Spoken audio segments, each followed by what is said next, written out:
Hello, hello, hello. This is Lauren Hazel, Supremely to H, coming back for week 2 of Cold to Sold. So first, we're gonna get into uh, a little bit of recap of week 1. That way, if you just skip to week 2, you can know you must go back to week 1 and actually watch the video. And so basically in week 1, I talked about a bit about mindset, and I talk extensively about the ways in which, or some of the ways in which I use to find events for me to go to, how I find local events and national events. And I mentioned a few websites which are also posted in the replay section of this that you can go and access, as well as the video from week 1.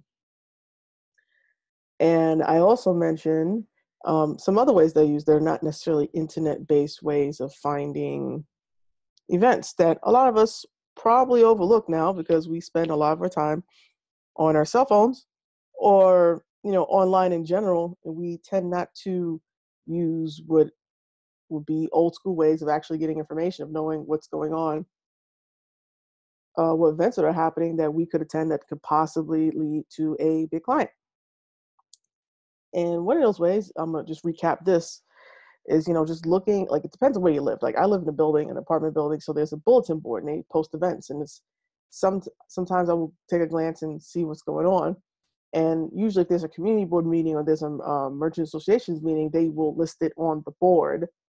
um, and that provides an event that I could go to where there is going to be business owners there who are going to that event, who are looking for the services that I provide.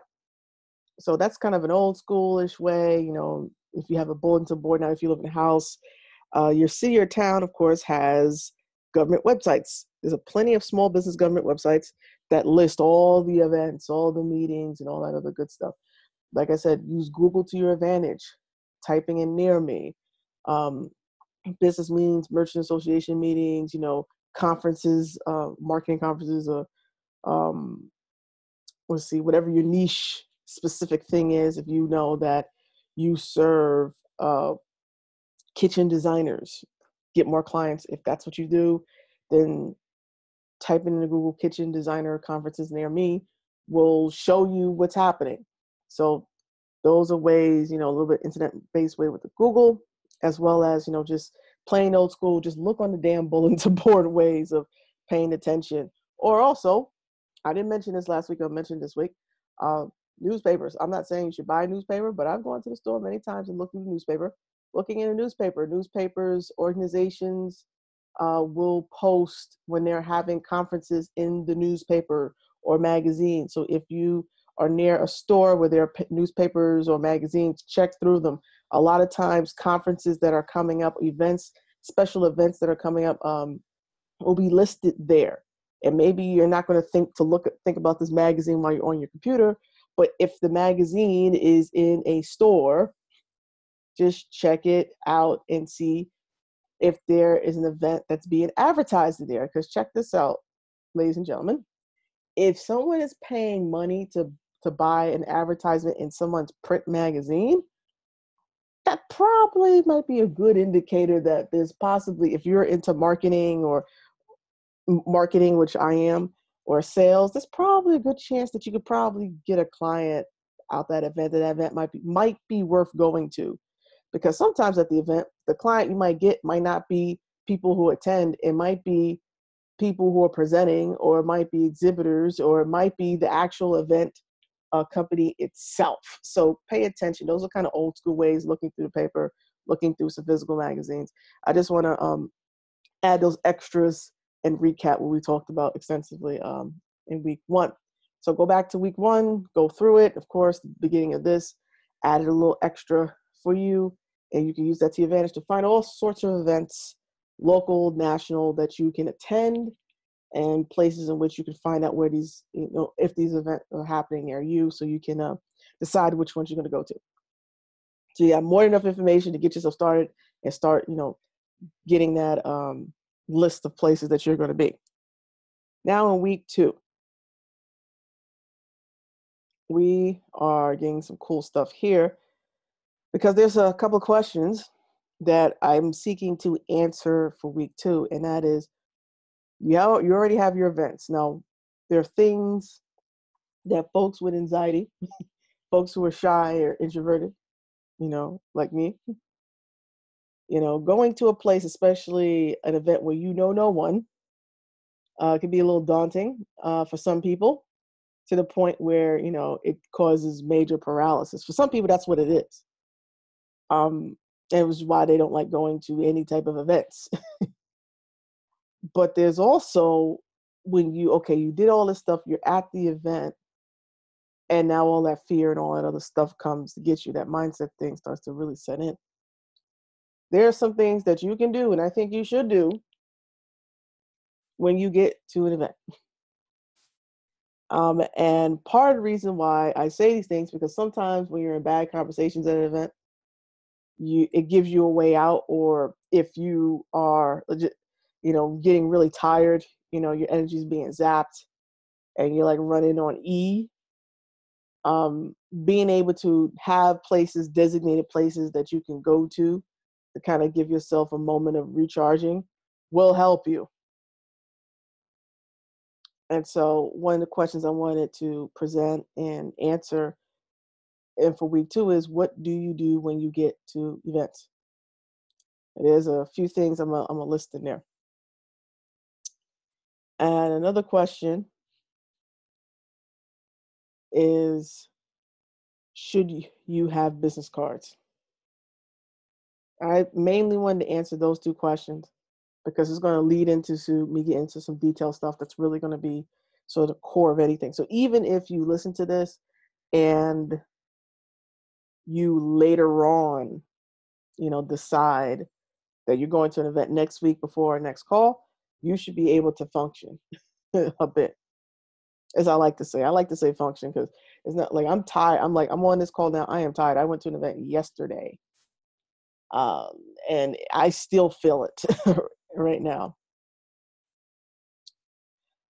And so I want to, this is going to come from experience. Like I did this yesterday to kind of save a little bit of my energy and recoup at this event that I went to, and the things that I did at this event. So this is going to be really relevant because this is something I just did. But before I get into that, I want to answer this question, because this thing here stops people from going to events. People, worry about it, and it's really nothing to worry about. And this is what I'm talking about. Should you have business cards?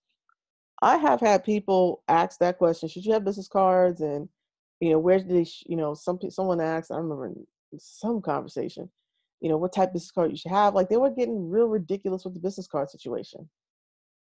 I have personally gone to plenty of events and not had a business card made, not had any business cards on me.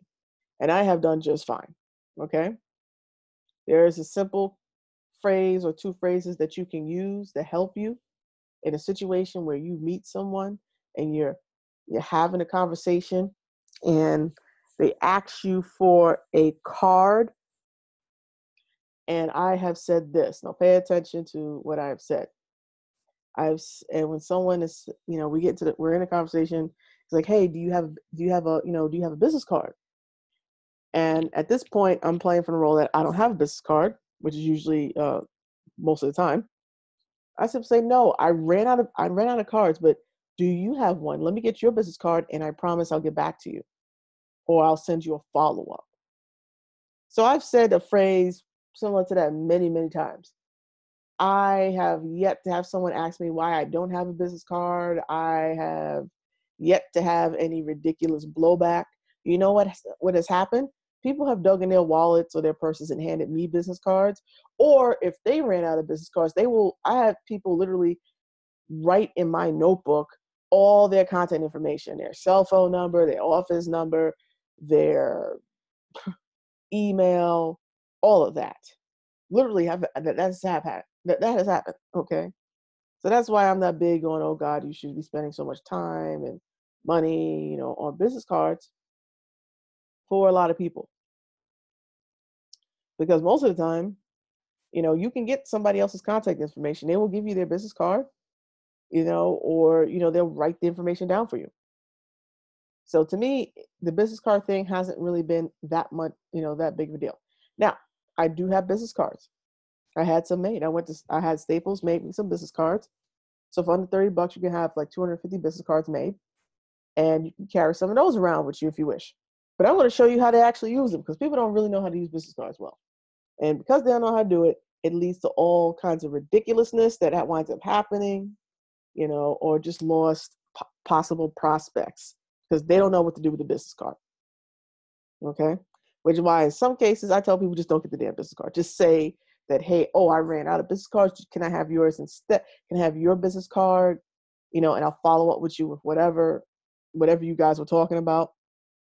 Or you don't even have to go that far. Just, I'm sorry, I ran out of business cards. May I have yours?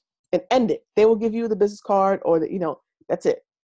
Now, let's say a situation where you actually did have business cards and you had a big event and you ran out. Now, this has happened. If you go to big conferences like CES, that happens.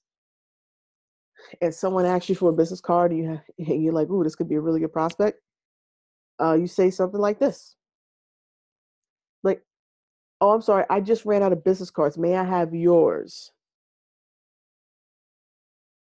I just ran out of business cards. May I have yours? That's it. Like I said, I go to these things, I wind up collecting business cards, and people usually don't have mine. Okay? Usually that's what happens. So I don't worry about the business card thing. I usually don't. Here's another thing. Now, this is actually a bonus, because I promised you a bonus with the whole business card angle.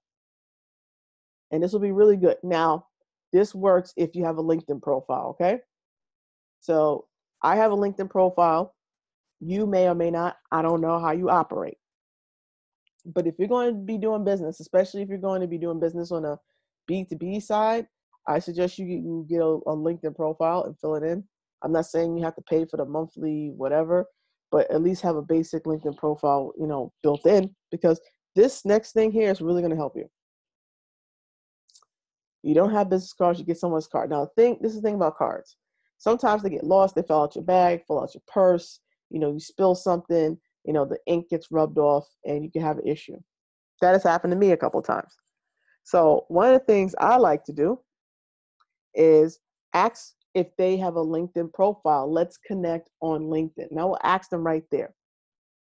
And I'll pull out my phone, and usually I'll pull out their phone, and we will try to find each other on LinkedIn, and we will send each other, connection requests on LinkedIn right then and there. Now, I really like doing that. And here's the reason why.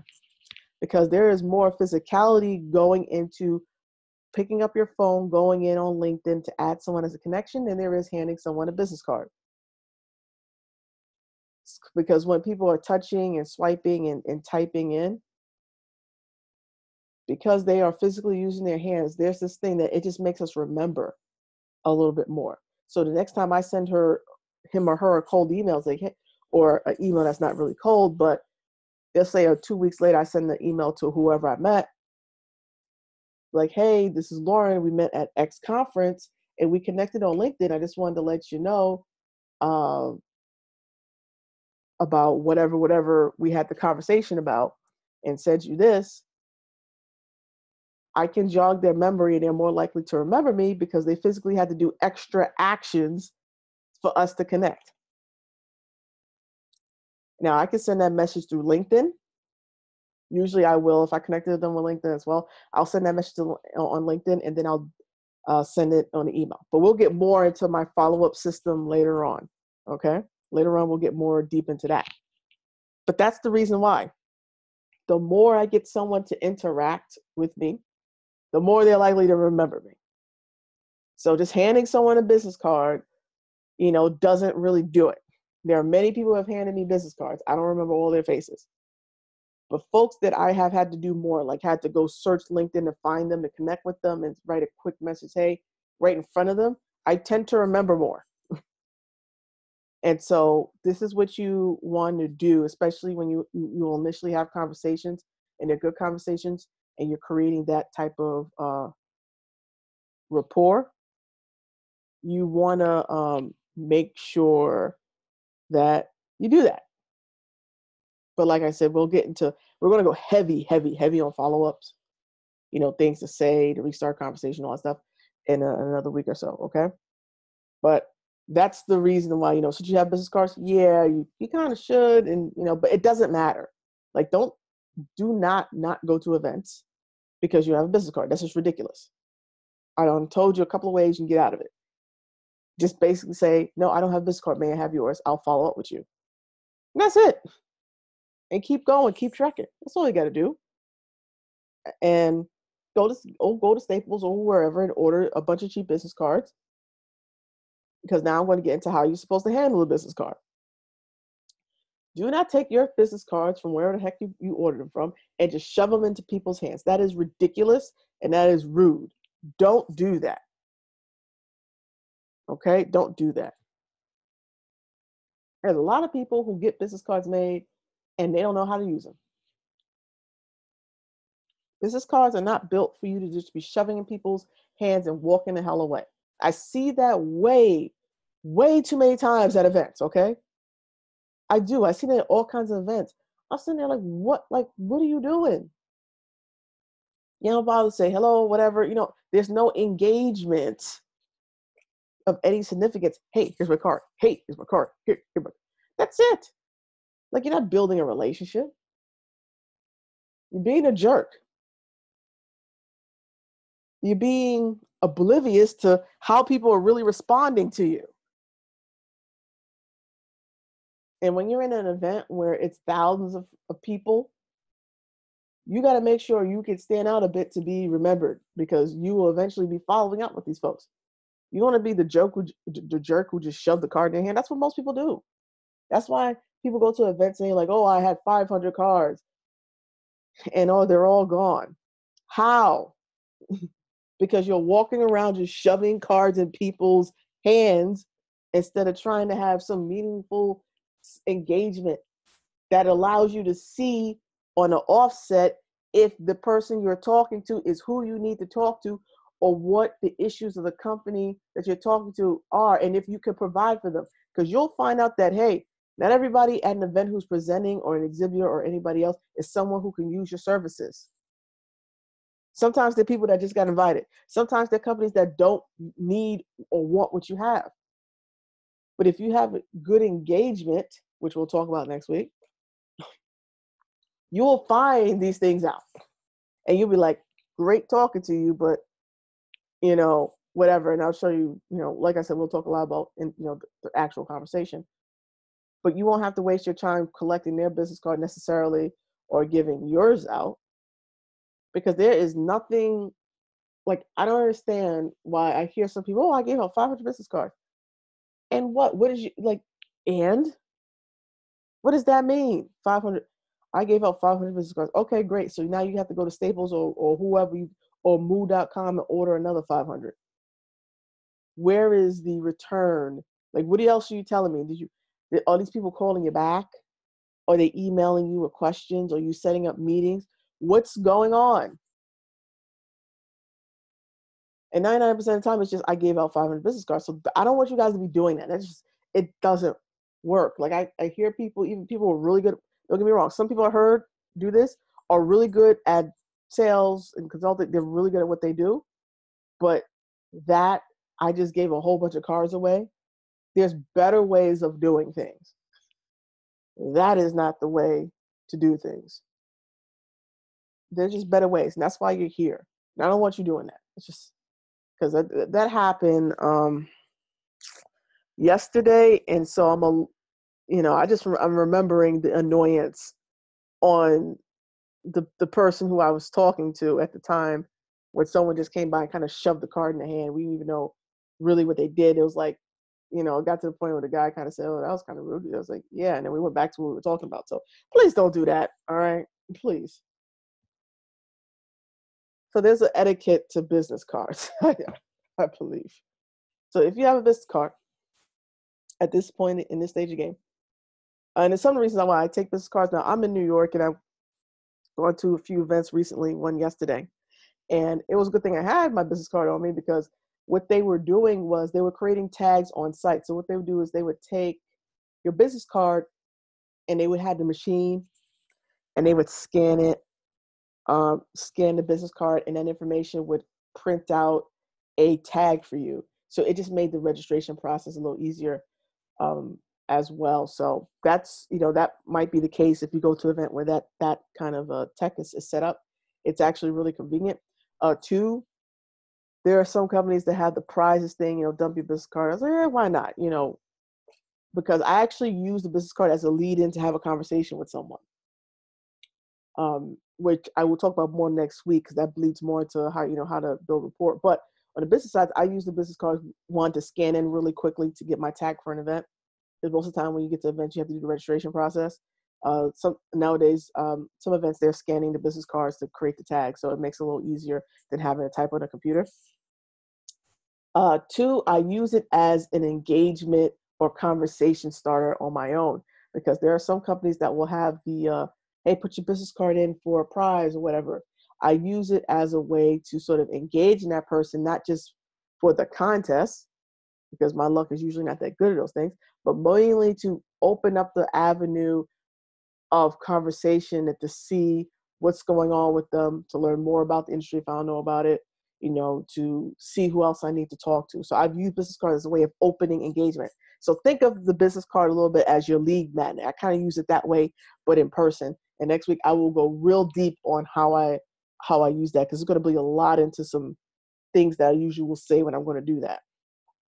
So having a business card, and on one hand, on a cheap one, could help you easily start a conversation. But on the main business card etiquette, you're having this conversation, someone asks for your business card. Now, if you have a business card, this is what people forget to freaking do. Okay? Ask for the other person's contact information. Ask for their card. I never understand why they never do this. I've seen so many people give cards like, oh, here's your card. Here you go. Hey, shake your hands and they're gone. And I'm like, but that person most likely is not going to follow up with you. So, and this is where I get into follow-ups a little bit. The onus of following up with a potential prospect is always on me. It is not, I don't leave it to the prospect to contact me. It is always on me. The onus is on me. It is my obligation, my fault if I don't, or if I do. So I can't contact that person I spoke to, that company, if I don't have their contact information. So I know we talked a little bit on LinkedIn. So whether they hand me a card or we connect, and we also connect on LinkedIn, because cards get damaged in pockets. That's happened to me. It is up to me to actually do a follow-up with them, to continue a conversation. That's what, that's, my job. The onus is on me. So the onus is on you. I've seen so many people just hand business cards out and like shake hands and walk away. Don't do that. If you are going to give someone, if someone asks you for a business card, you pull it out, oh yeah, sure, I have a business card. Hey, here you go. May I have your business card as well? Now, let's say the other person, oh, I ran out of business cards, and they have yours. Now, I'm not leaving that situation until I get their contact information, because this is null and void. If I don't have their contact information, that is my fault. They say, oh, I ran out of business card, but you gave them theirs. They'll say, oh, don't worry, I'll call you, or which they never usually do, or email you or whatever. I don't walk away. I'm not taking no for an answer. I want their information. That's one of the reasons why I don't particularly like having business cards and giving them away, because people will, not, this is rare, but people will say that, and I'm there to get people's contact information so I can follow up, right? Especially if the conversation is really good and we get into really good stuff, and it's something potentially there that I'm happy about. This is what I'm doing. I am in a situation. They tell me, hey, I'm sorry. Oh, I'm sorry, I just ran across. Oh, I said, no problem. Are you on LinkedIn? AKA another way to get them on LinkedIn. Hey, are you on LinkedIn? They'll say, yeah, sure. You check it anyway? Great, yeah. All right, so here, pull out the phone. I'll connect with you on LinkedIn. Do. Connect on LinkedIn. You both have the connection. Hopefully the internet in the place you're at is good. If not, this is what I also do, your cell phone. I don't know what kind of cell phone you guys got. You might have an Android, you might have an iPhone, whatever. Type in their information in your cell phone. Oh, we're connecting on LinkedIn. Great. Do you mind if I actually get your email on my phone? That way I can send a, just to remind you, say, hey, because, people don't check LinkedIn that often. People will say, sure. I have yet to be rejected when I do that. Okay. So if I give a card to somebody and I can't get their contact information that second because they don't have a card, I connect with them LinkedIn right in front of them. And the second thing I do is I try to get their job numbers. Usually, a lot of times they give me their cell phone number because it is their business phone number, and their email address. And I put it in the contacts in my phone. And I'll make a note. This is Bob from Roscoe CES, because that's the name of the conference, whatever. And that's what I will do. I'll even at times send an email, a test email straight to them in front of them. I've done that. Why? Because I want to make sure I have their contact information the correct one, because it's going to be going into my follow-up system. But there's no way in the world that I'm giving someone my business card and I'm not collecting their information unless it's a registration to get into the event.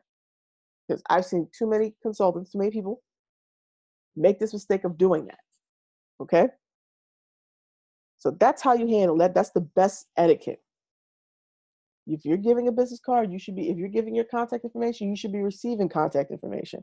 To back it up, if you can't, connect on LinkedIn. If not, open the app on your phone, whatever it might be, and type in their email address. Send them a quick, hey, just wanted to let you know this is my email. This is Lauren, I'm right in front of you, blah, blah, blah. Whatever. Just do it.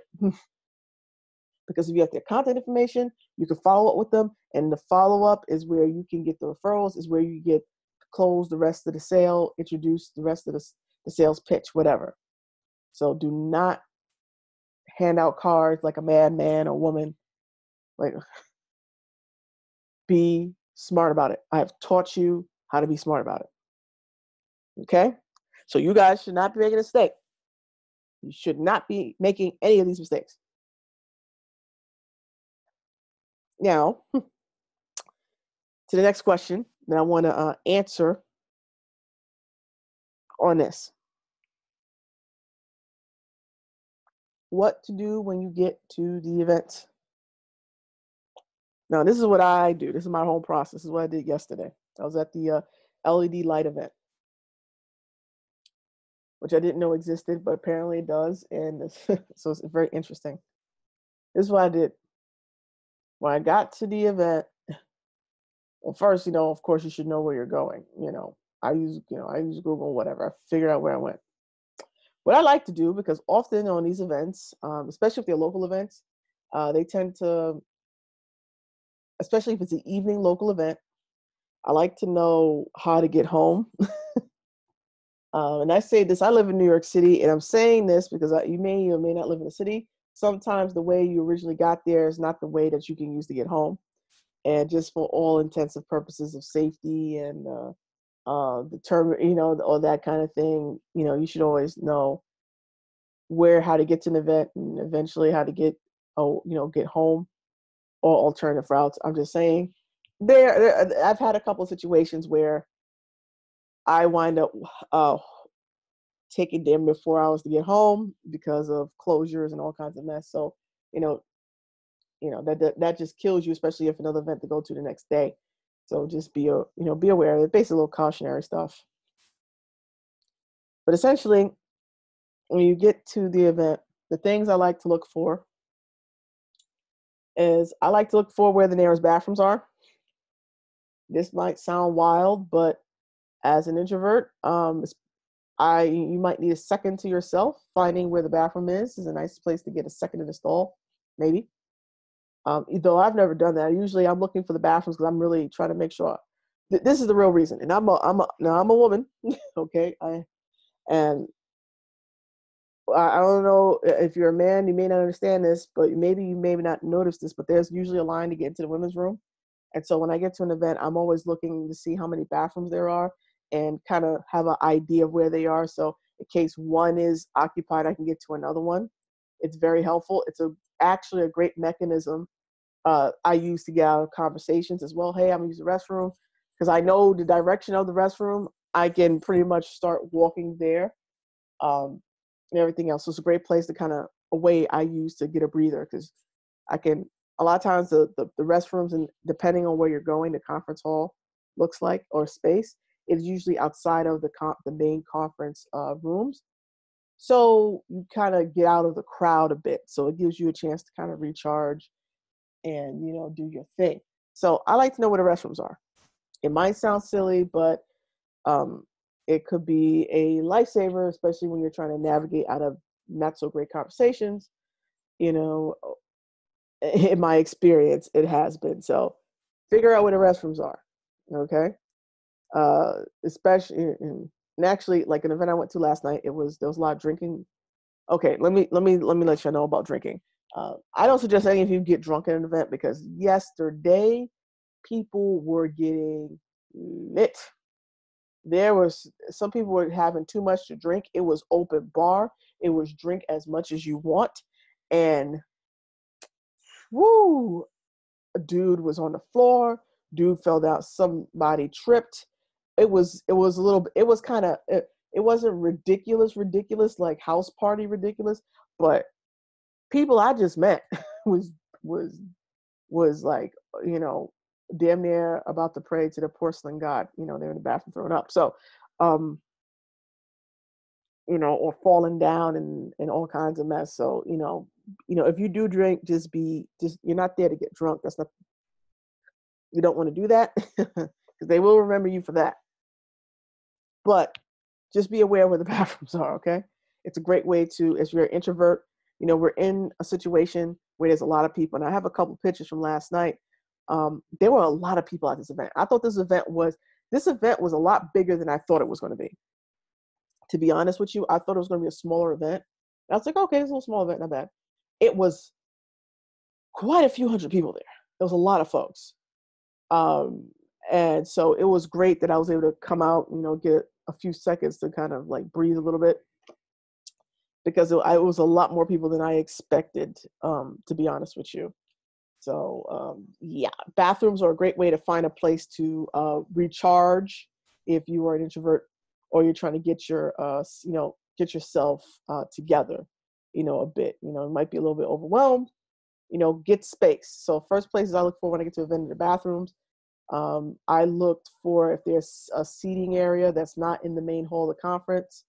Usually they're right outside the doors, and that's a nice place to get a breather as well, sit down and rest, because when you get up and go back in, you're in the mode of, okay, I gotta have all these conversations, again, because I'm trying to give information, learn information, and give information. That's what I'm trying to do, because I'm trying to get people to say, hey, we can really use you. Call me here.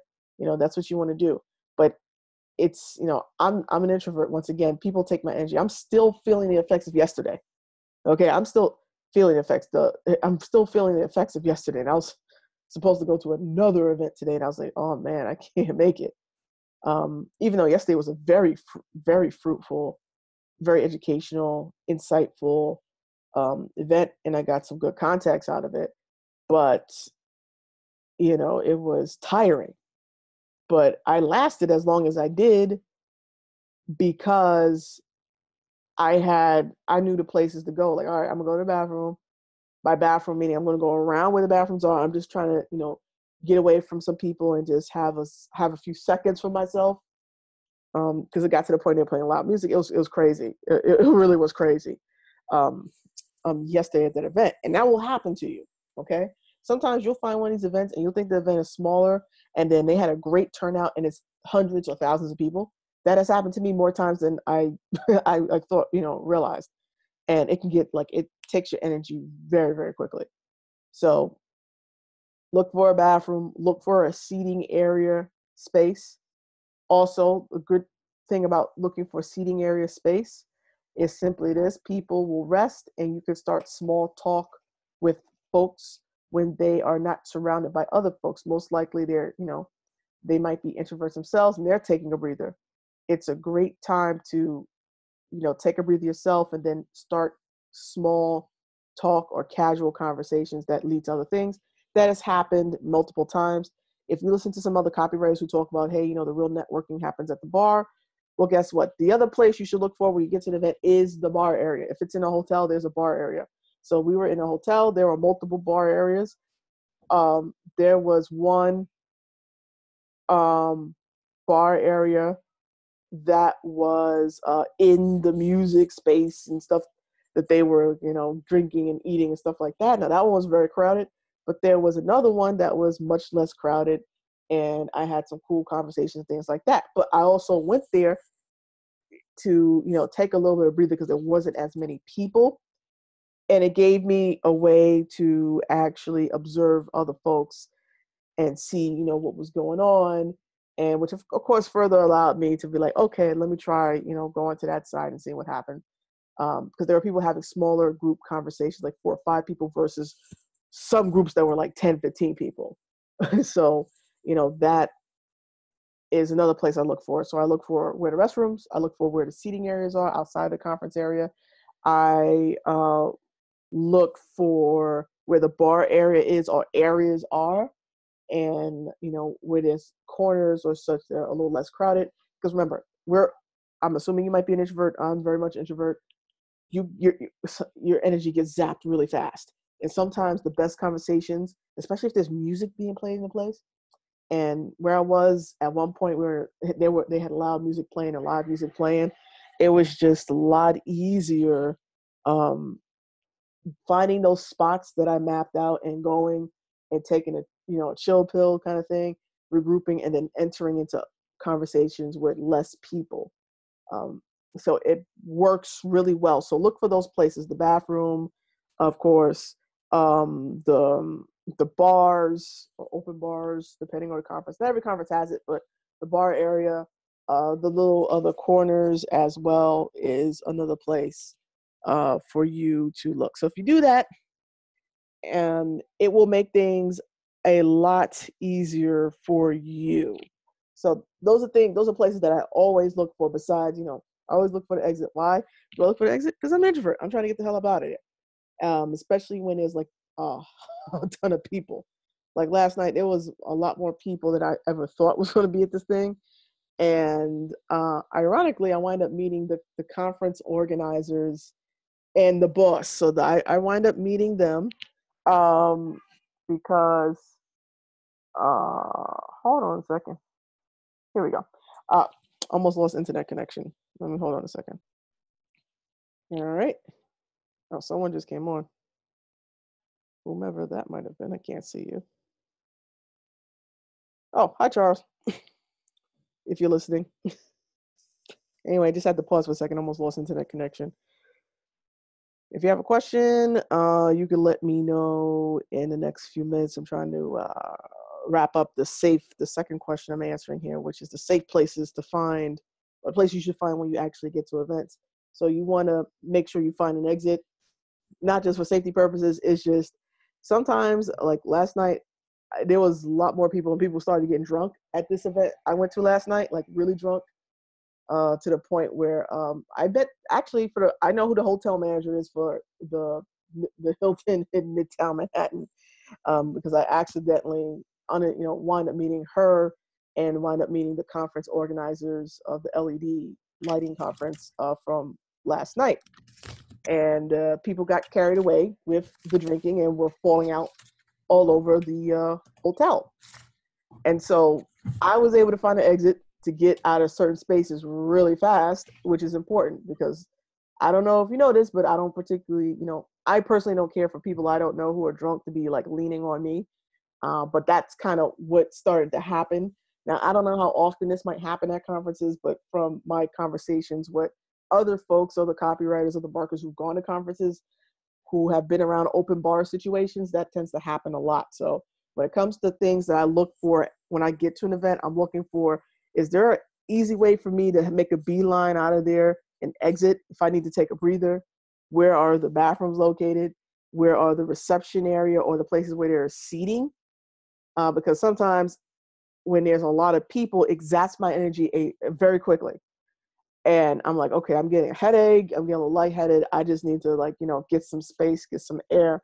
I often will go to the area where there's less people. That's usually around the bathroom sometimes, or the actual near the old reception area, or where there's a seating area where I can kind of, all right, let me regroup, let me, get some water, take a rest. But also, it actually creates a better networking opportunity because there are people out there who are sitting, who are just doing the same thing, or, or just having conversation with two or three people, which might be a bit more comfortable at that point once I have actually regained some of my energy from losing it, being in a room where there's hundreds of people all at once.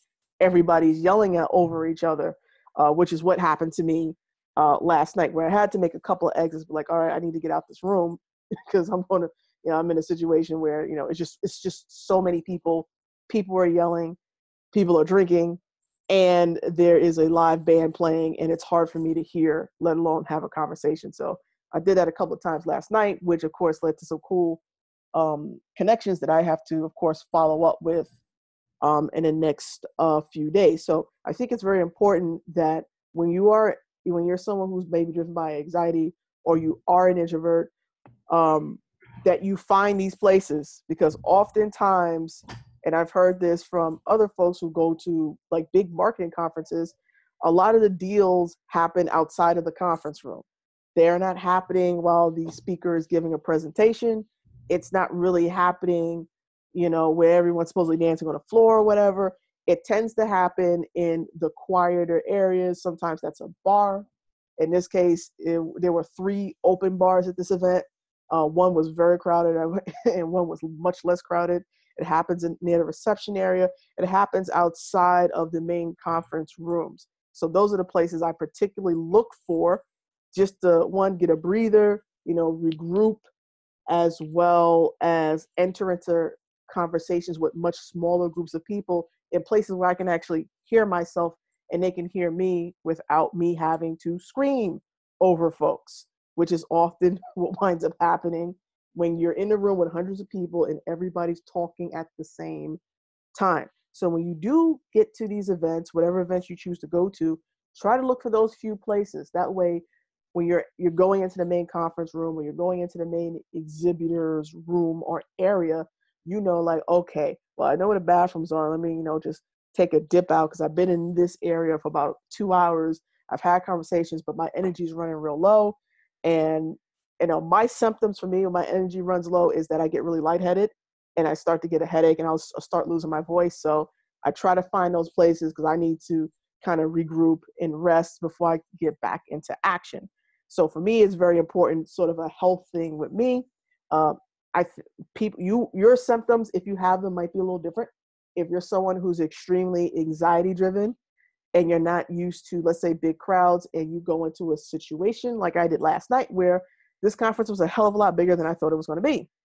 And you're surrounded by, instead of maybe a couple of hundred people, it turns out to now it's like 900 people all in the same 2 rooms, right? So if you're an anxiety-driven person, that might be a very uncomfortable situation. So having places where you can go and kind of group is really important. And trust me, there will be people in those areas. It just won't be the 900 people all yelling and screaming and over each other because the music is blasting, or is it the main conference room where someone's giving a presentation. So having those areas is a great way to find other opportunities to engage in some conversation. It actually lowers your anxiety levels if you're one of those folks who suffers from that, as well as get a breathe if you're an introvert, get a rest, and recoup. So those are things that I look for. And I really do suggest, if you're going to use it my way, look for those things too, because you never know, if you pick a particular event you've never heard of, they don't tell you, oh, thousands of people have gone through this event. Some of the larger ones will tell you, but this event that I went to last night didn't tell me that. So I'm not expecting damn near 1,000 people. I was expecting, it's going to be like 150 people there. That's okay.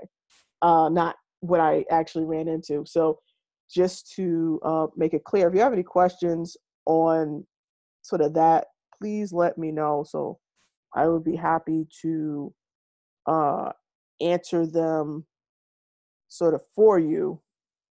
Put my crazy escapades from last night that I'm still recovering from.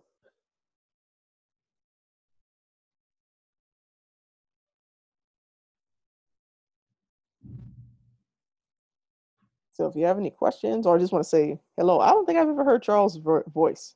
He may not even be near a computer. For all I know, you're driving. But at some point, I might hear Charles' voice. Let's see. So far, we've answered the two big questions of this week, which is, should you have business cards? Just to recap a little bit what we talked about. And my simple and yet complex answer is, yeah, sure, but they're not really necessary.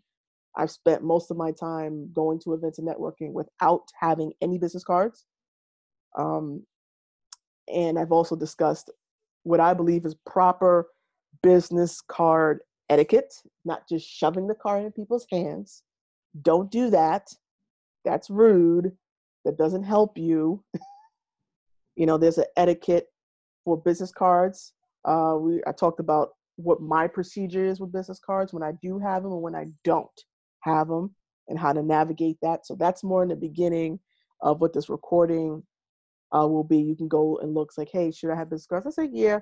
My simple answer is, especially if you're starting out or you're trying to test this thing, you could go to moo.com and get them and spend a bit more expensive there, fancier, nicer, but go to Staples, get a few hundred, under $30.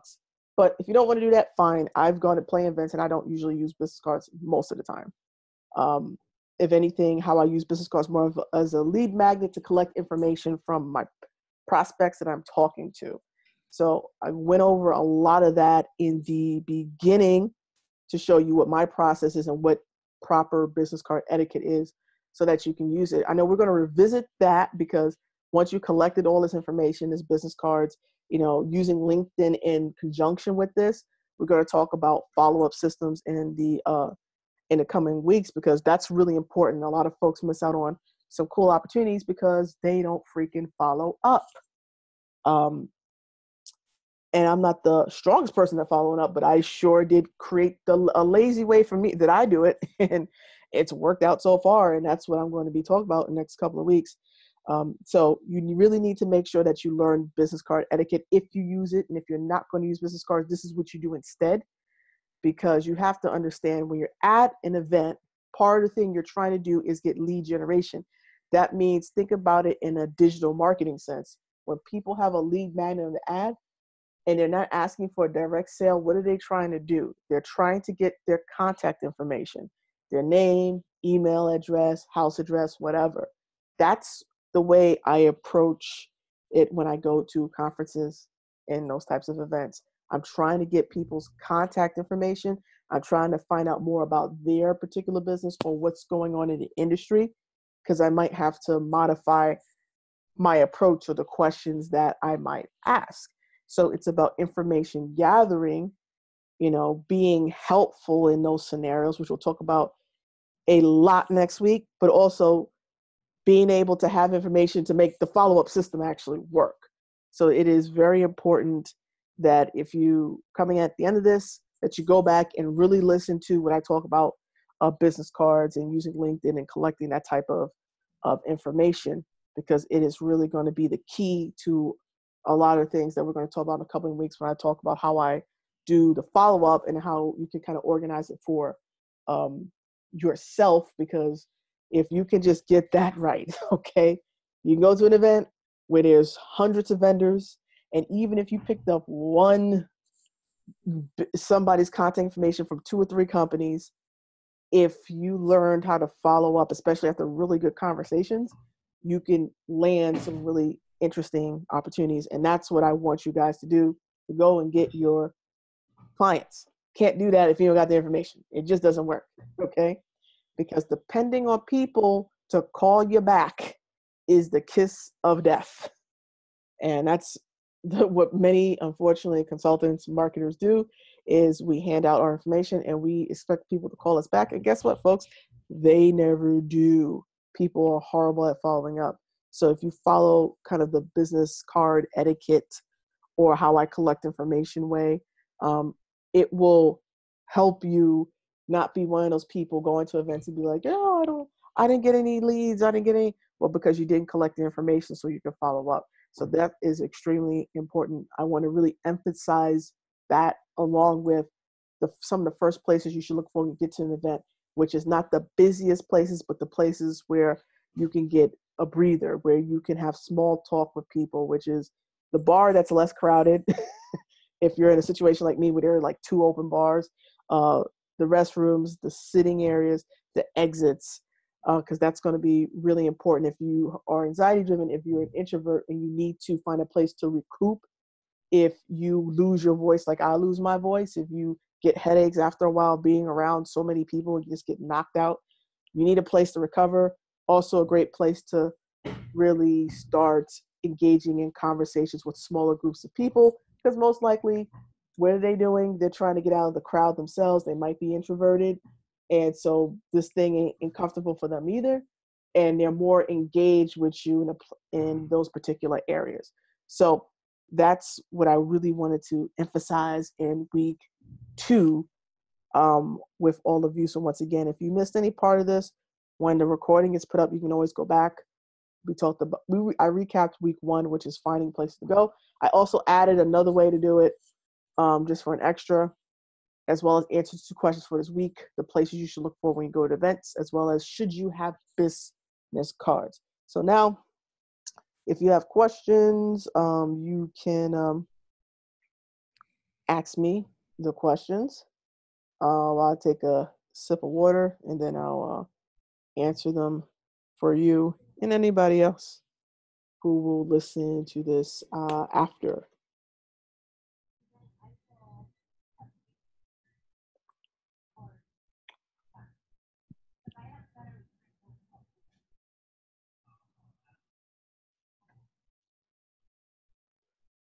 Charles, you have any questions? Oh, I don't know if you can hear me. I know I can hear some sounds on your end, though.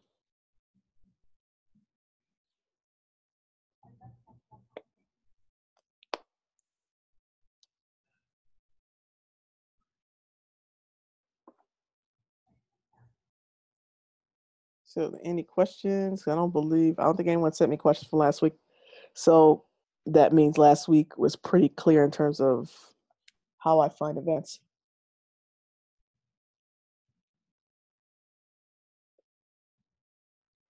So, once again, if you have any questions, let me know. Because you can ask the question here while we're live and I can answer it right now. Or you can also email me the question. I can get to it at the beginning of next week's call, which will be week 3. So if you have questions, don't be shy. This is all you. Questions, comments. It's a good time to ask me. So I can make sure to address it or explain something in a different manner if I'm not clear. If I'm not clear, let me know. I can adjust.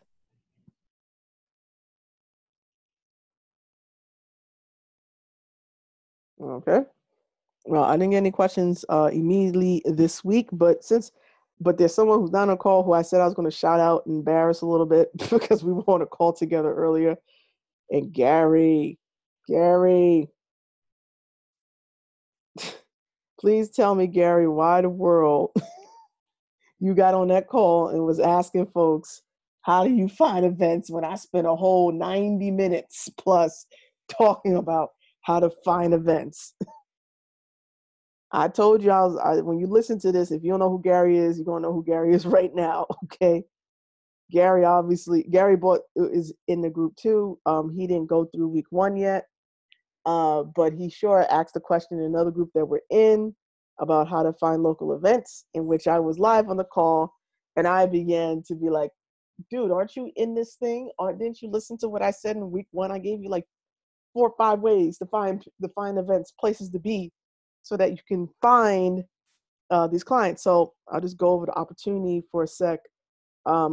A particular marketer, copywriter, was talking about how he's getting his clients. He's got his recent clients, going to these events and going to events, built relationships with people and things like that nature. And Gary is asking, oh, how do you do that?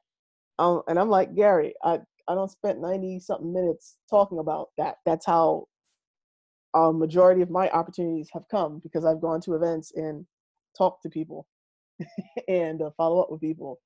And at times, a lot of times selling people right at the event, or people pulling me once they find out what I do at events. Same thing that you're paying, that you're in, so I said I would shout Gary out because the information is there. The video is uploaded to the site. Everyone should have access to the website. I know last week, about to say upward, sorry, there was a update going on in WordPress, which took down my site for a few minutes. So it is back up. I sent you guys an email about it last week. So if you couldn't get in the site for 5 minutes, the site has been up for days. There's no issues with logging in. It was something, WordPress did an update on my site and it knocked out my site for a bit. As soon as I found out, I went through the process and it's all fixed up. So you should have no problems logging in or seeing the content, because it's all right there, just for you. So when this is over and all this is uploaded, I will of course do the same thing, and this will be in the replays area as well. Just give it a few, because this stuff has to render and all that other good stuff before I'll be able to actually put it on the site. But I will have this recording up within 24 to 48 hours, most likely much less than that, knowing me, so that whoever's missed it can listen and get what you need to get out of it. So once again, if you have questions, just ask me. Don't be afraid to ask me. I mean, the worst case scenario is you'll ask that question somewhere else, and I'll be like, why didn't you ask me here? Or I will embarrass you by shouting you out in the group. That's the worst thing that can happen. Because I'm telling what you need to do.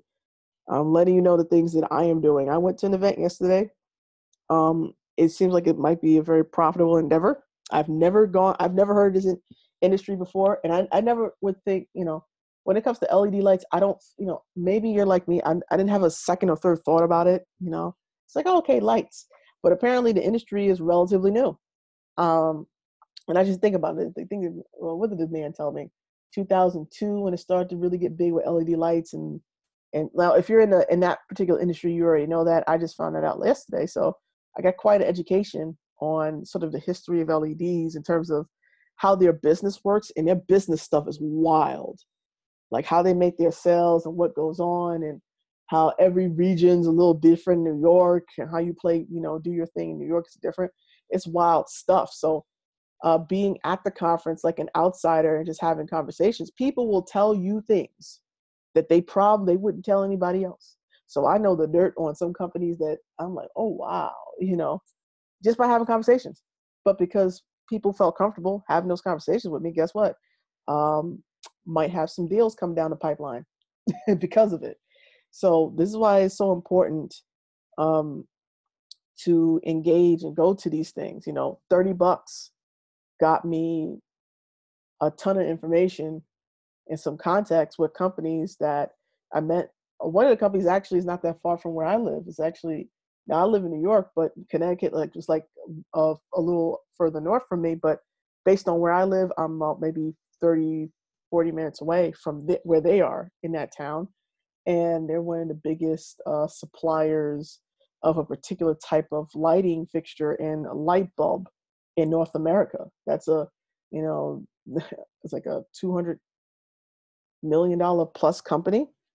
I accidentally met them. I met them and had a great conversation, and following up, we'll have other great conversations with them because they're interested in some things that I do, as well as another company that's actually based in Ohio. And me and their district sales manager and regional sales manager got along pretty well, and they want me to do some things that come in. All that happened yesterday. An event I never heard of that I found, doing the things I showed you in week 1. And then, as I said, the event got really overwhelming because I thought it was going to be like 100, 150 people. And it turned out the damn thing had hundreds of people, in which people got ridiculously drunk at the after event, and had to be carried out of the event. One guy was ranting and raving. Another guy fell and hit some plants and all kinds of mess. And then that's how I wound up being the conference organizer. So I connected with them to talk about some things. And, maybe a year from now, I'll be speaking at that event, which of course will open the doors for me to get bigger business, which is great because in that room, just with the exhibitors alone, there was over $1 billion working around. And me being at the event, people thought I owned a hotel or something like that, or a warehouse. So the conversations were very interesting when I announced that, hey, no, I have a marketing company. And, the changes that happen in those conversations, which I will talk about a lot in week 3, because that's really how we have conversations week, how you pivot conversations, how you get that kind of relationship building feedback that allows you to really get into people knowing, liking, and trusting you. So next week is going to be really good with that. And I'll get to share some very interesting experiences and sort of phrases that you can use to help you in those situations where you're trying to enter into conversations that when you know nobody, or when you're engaging with exhibitors and how to actually do that. So next week will be all about what the heck do you say, and to build that know, like, and trust factor so that you can pre-sell people on you, so that you can actually get some contracts not too far in the future after the event is over. So anyway, if you have no questions, I will end this, and of course it will render and do all that good stuff, and then I'll begin to have it uploaded onto the replay site where you can go and check out. But if you have any questions and you're not comfortable answering out loud, send me an email. My email is Lauren, Lauren, at storybrandstrategist.com. So you can send me an email there, Lauren, Lauren, at storybrandstrategist.com. Just send me an email, say, hey, Lauren, I have this question about this, or this is a situation on that, please, help me with that and let me know. And also, because I would like to do another Q&A session, and if someone wants me to actually go through, hey, there's an event, I need to look for some events, I'm looking to do this, we're going to have a special session, which I'm just going to do that. So that email will go out. Monday is that. So it's probably going to go out either by next week to get you guys to tell me your information. Because I know a couple people, you may not want to be like on the call, but you can give me information. I can actually break it down for you and record it with everybody else. So if that makes you more comfortable for some of you, that's fine. So that email will be coming out probably Monday or a little before Monday, but I will do that to give you guys enough time to say, hey, my name is so-and-so, it's Charles, it's Greg, it's whoever. This is what I do, and these are the kind of events I'm looking for. Let me do the teardown. If you do that, I will show you quickly on a call me doing it for you. So this is the time. I'll send an email out so you give me information, especially if you can't make the call, so that I can actually have that answered for you. So without further ado, I will see you next week. Watch out for the emails. Remember, some of the emails go to spam because Google is mad at me for, they're mad at me because I didn't talk positively about YouTube. So please watch out for the spam folder from the email, and I'll see you next week. All peace, love, and hair grease, as we say. See you later.